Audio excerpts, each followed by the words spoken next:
இப்போ ஒரு சினிமா வந்திருக்கே பாத்தீங்களா, தலைவன் தலைவி.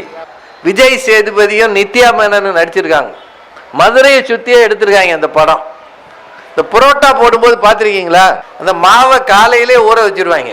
நல்லா வலுவலுன்னு அந்த மாவெல்லாம் பண்ணி ஒரு இடத்துல அதை குமிச்சு வச்சிருப்பான். முழுக்க எண்ணெயால் அபிஷேகம் பண்ணுவாங்க. நம்ம ஊர் சாமிக்கு கூட அவ்வளவு எண்ணெய் ஊற்றி அபிஷேகம் பண்ண மாட்டாங்க. அந்த மாவுக்கு அவன் பண்ணுற அபிஷேகம் இருக்கு பாருங்க, அவ்வளவு அபிஷேகம்.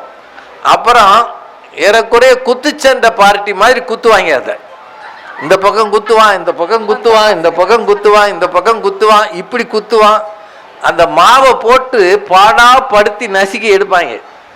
எடுத்துட்டு அந்த மொத்தமாக ஒரு ஓரத்தில் இருக்கும். அங்கேருந்து இந்த சீனி மிட்டாய்க்கு உருவாங்கல்ல, இந்த எச்சி தொட்டு தொட்டு உருவாங்கல்ல சீனி மிட்டாய்க்கு.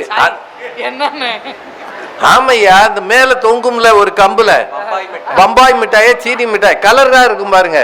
அதுல கூட ஒரு பொம்மை டிக்கு டிக்குன்னு கையாட்டிக்கிட்டே வருமே, இருக்கா? நீங்க வேணா போய் பார்த்துட்டு வாங்க. அதை இப்படி இப்படி தொட்டுட்டு தான் அவர் உருவாரு. அந்த மிட்டாய் ஏன் டேஸ்டா இருக்குன்னா எல்லாம் அவருடைய சொந்த சரக்கு தான். எத்தனை தடவை அப்படி தொட்டு அப்படி உருவாரு தெரியுமா?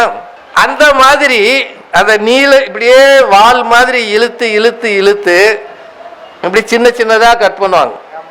சின்ன சின்ன உருண்டையா கட் பண்ணிட்டு கொஞ்ச நேரம் அது கிடக்கும் பரிதாபம்.